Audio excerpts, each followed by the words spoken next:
राधे राधे सबै साथीभाइहरूलाई नमस्कार छ र आज कोठेबारी देखाउन जाँदैछु। आजको ब्लग हेर्नुहोस्, बिहानको 9 बजेको छ र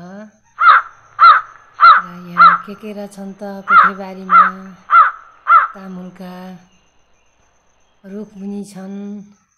बोडी लगाएको छ, बोडी टिप्दैछु सब्जी खानलाई र एउटा फर्सीको बिरुवा पनि छ, त्यसमा मुन्टा 2-4 लाग्दैछन्।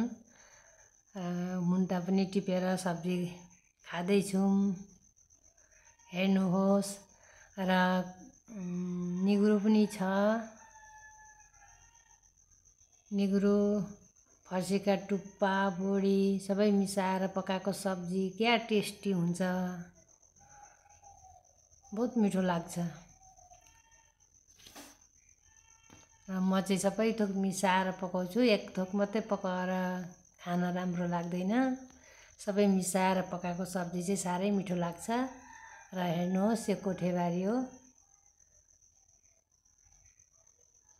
र तामुलले भरिएको छ।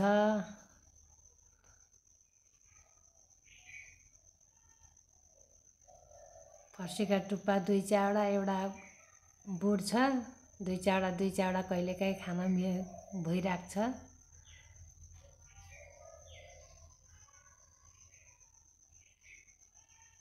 र कस्तो लाग्छ हजुरहरूलाई कमेन्टमा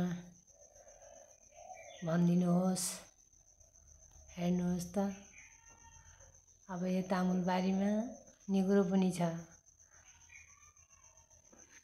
र धेरै थिए निगुरो। अहिले दबाई लगाएर, झारमरा दबाई लगाएर सबै मरिगएको छ।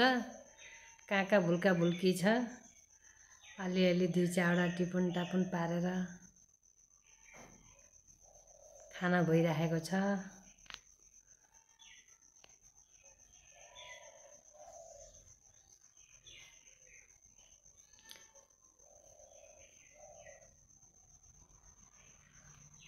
हेर्नुहोस् त,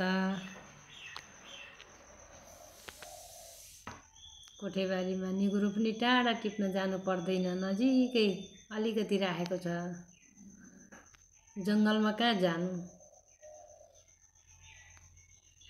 र अलिकति आफ्नै बारीमा राखेको छ, कहिले कहिले खान भइरहन्छ।